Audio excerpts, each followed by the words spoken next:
अस्सलाम वालेकुम students, welcome back to another lecture of ACCA financial management. आज हम लोग अपना फाइनेंशियल मैनेजमेंट का सेकंड चैप्टर स्टार्ट करेंगे जिसका नाम है कॉस्ट ऑफ कैपिटल। सबसे पहले हम बेसिक्स के बारे में बात करें कि कॉस्ट ऑफ कैपिटल के बारे में क्या होता है, इसके अंदर क्या क्या चीज़ें होती हैं और इसके क्या इम्प्लीकेशंस हैं, वो सारी चीज़ें हम लोग यहाँ पर डिस्कस करेंगे। सबसे पहले रिस्क एंड रिटर्न्स। अच्छा, इन्वेस्टर जो होता है वो कंपनी को फंड्स प्रोवाइड करता है, ओके, और उसके अगेंस्ट वो क्या मांगता है? रिटर्न। यानी कि मैं एक कंपनी को फॉर एग्जांपल 2 मिलियन देता हूँ, मैं एक्सपेक्ट करूँगा कि मुझे इसके अगेंस्ट कुछ रिटर्न आएगा। यानी कि मुझे अगर फॉर एग्जांपल मैं 10 साल बाद अपना ये निकालता हूँ पैसे, तो मुझे 20%, 40%, 50% कुछ भी आगे मुझे फर्दर रिटर्न भी चाहिए इसके ऊपर, क्योंकि मैंने अपने पैसे आपके अंदर इन्वेस्ट किए थे।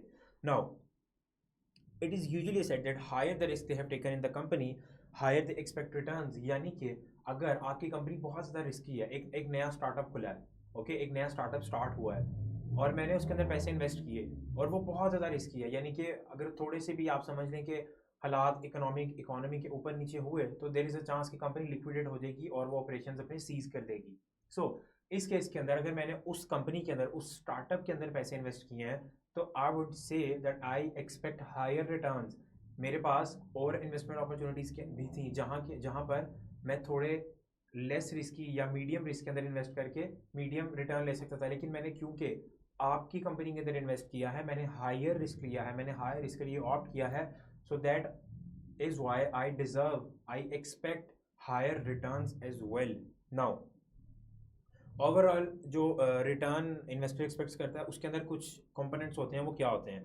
अच्छा, सबसे पहले हमारा एक होता है risk free return. This is the वो रिटर्न है जो मिनिमल या तकरीबन ना होने के रिस्क के बराबर ही आपको रिटर्न प्रोवाइड कर देता है। जैसे कि फॉर एग्जांपल जो आपकी गवर्नमेंट बॉन्ड्स होती हैं, 10 साल की 20 साल की जो बॉन्ड्स होती हैं, उनका जो एवरेज रिटर्न होता है उसको आप ले लेते हैं अपने रिस्क फ्री रिटर्न के तौर पे। तो यानी ये वो रिटर्न होता है जहां पर आपके जो प्रिंसिपल अमाउंट है उसके ख़त्म होने की या उसके अंदर लॉस आने के जो चांसेस हैं वो बहुत कम होते हैं, वेरी रेयर। तो इसी वजह से इसको रिस्क फ्री इन्वेस्टमेंट्स कहते हैं। तो यानी कि हमारा जो इन्वेस्टर होता है वो सबसे पहले अपना देखता है रिस्क फ्री रिटर्न। यानी कि फॉर एग्जांपल मान लें 10% रिस्क फ्री रिटर्न चल रहा है, यानी ये वो रिटर्न है जो कि बगैर किसी लॉस के मिल ही जाएगा। Very little amount of risk is available there.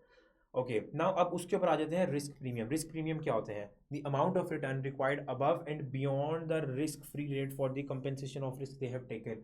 यानी कि अगर आपने बहुत ज़्यादा रिस्क ले लिया है, मान लें आपका रिस्क फ्री रिटर्न है 2% और आपने बहुत ज़्यादा रिस्क ले लिया है, तो देर इज़ अ पॉसिबिलिटी कि जो इन्वेस्टर है वो कहे कि मुझे 20% प्रीमियम चाहिए इसके ऊपर। 2% तो रिस्क फ्री रिटर्न है, वो तो इन एनी केस मुझे कहीं पे भी इन्वेस्ट करके मिल ही जाना है, लेकिन मुझे इसके ऊपर प्रीमियम चाहिए। It could be any number, ये हम डिसाइड करते हैं कैलकुलेशंस के थ्रू, लेकिन just for the sake of this example right now हम कहेंगे कि 10%, 15%, 20% कुछ भी हमें प्रीमियम चाहिए। मान लें इन्वेस्टर एक मीडियम रिस्क वाली इन्वेस्टमेंट के अंदर इन्वेस्ट करता है, तब वो कहेगा कि ओके 2%, 4% तो रिस्क फ्री रिटर्न चल रहा है, तो ऐसा करते हैं 10% प्रीमियम ऐड कर देते हैं इसके ऊपर। कैलकुलेशन के थ्रू वो एक नंबर जनरेट होगा, कैलकुलेट करेंगे और इस तरह से प्रीमियम ऐड करके वो एक्सपेक्टेड रिटर्न होगा इन्वेस्टर का।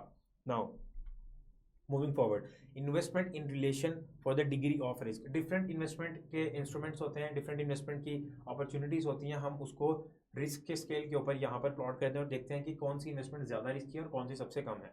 सबसे पहले जैसा मैंने आपको पहले बताया, गवर्नमेंट डेट, गवर्नमेंट बॉन्ड्स जो होती हैं, दे आर रिस्क फ्री।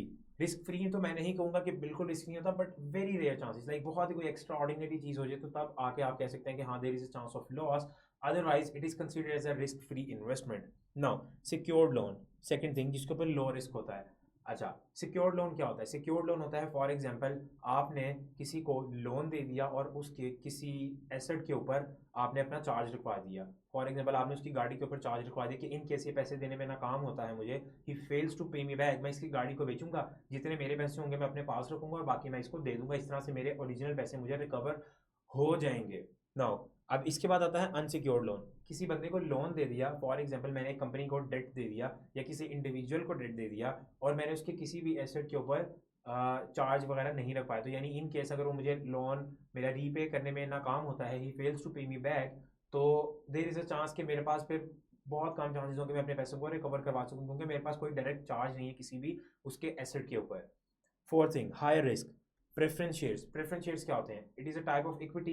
इसको कुछ लोग डेट भी डालते हैं, कुछ इक्विटी में डालते हैं। इसके डिफरेंट आप समझ लें कि ओपिनियंस है इसके बारे में, लेकिन हम यहाँ पर बात करते हैं प्रेफरेंस शेयर्स होते क्या हैं। प्रेफरेंस शेयर्स एक तरह के शेयर्स ही होते हैं, लेकिन इसके अंदर as the word says itself preference मिल जाती है इसके होल्डर्स को। यानी कि फॉर एग्जांपल डिविडेंड मिलेगा ही मिलेगा, डिविडेंड मिलेगा ही मिलेगा। फॉर एग्जांपल एक कंपनी है, वो हो सकता है अपने ऑर्डिनरी शेयर्स को डिविडेंड ना दे, अनाउंस करे कि प्रॉफिट जो है हमारा इस साल का, उसको हम री इन्वेस्ट कर देते हैं, उसको हम डिविडेंड में नहीं देते, लेकिन प्रेफरेंस शेयर्स को डिविडेंड मिलेगा ही मिलेगा। सेकंड थिंग, एक कंपनी अगर लिक्विडेट हो जाती है, मान ले कंपनी लिक्विडेट होगी, उसके सारे एसेट्स को करने के बाद पता चला कि इस कंपनी के पास 1 मिलियन है। सबसे पहले आप डेट होल्डर्स को उनके पैसे वापस कर देंगे, पीछे बच गया 5 लाख। अब नेक्स्ट बारी आएगी प्रेफरेंस शेयर होल्डर्स की। ऑर्डिनरी शेयर होल्डर से पहले प्रेफरेंस शेयर होल्डर्स को उनके पैसे वापस मिलेंगे, देन हम नेक्स्ट मूव करेंगे। तो यानी यहाँ पर भी थोड़ा सा लेस रिस्क है as compare to the ordinary shares. No, what are ordinary shares? Ordinary shares के अंदर ये सबसे ज़्यादा हाई रिस्क होते हैं, सबसे ज़्यादा हाई रिस्क होते हैं। वो कैसे होते हैं? एक कंपनी अगर लॉस कर रही है तो वो लॉस कर रही है, कोई डिविडेंड नहीं मिलेगा आपको, क्योंकि कंपनी के पास पैसे हैं ही नहीं है। इसके अलावा अगर एक कंपनी लिक्विडेट करती है तो सबसे एंड के ऊपर जाके सारों को पे ऑफ करने के बाद जो पैसे बचते हैं, अगर बचते हैं इन केस, वो फिर ऑर्डिनरी शेयर्स में डिस्ट्रीब्यूट होते हैं। यूजुअली तो बचते ही नहीं है। तो इसी वजह से ordinary shares are considered as one of the most highest one of the most high risk investment instruments. So let's continue. अच्छा, कॉस्ट ऑफ कैपिटल डिफरेंट चीज़ों से मिलके बनता है। क्या क्या होता है उसके अंदर? ऑर्डिनरी शेयर होल्डर की हम लोगों ने जैसे बात की, डेट होल्डर्स होते हैं और फिर प्रेफरेंस शेयर होल्डर्स होते हैं। अब हम इनके सेपरेट अपने अपने रेट कैलकुलेट करते हैं। यानी कि कॉस्ट ऑफ इक्विटी क्या है वो यहाँ पर आ जाता है, कॉस्ट ऑफ डेट क्या है वो यहाँ पर आ जाता है, और प्रेफरेंस शेयर होल्डर्स का cost of preference share holders क्या है वो यहाँ पर आ जाता है। ये हम लोगों ने यहाँ पर कैलकुलेट किया, ये यहाँ पर और ये यहाँ पर। ये इनका एक्सपेक्टेड रिटर्न होता है। ये हम किस तरह से कैलकुलेट करते हैं, इसका क्या मकसद होता है, क्या फॉर्मूलाज हैं, ये सारी क्या चीज़ें हैं, ये हम आगे आने वाले अपने सारे लेक्चर्स के अंदर बहुत डिटेल के अंदर कवर करेंगे। So see you guys in the next video. Bye.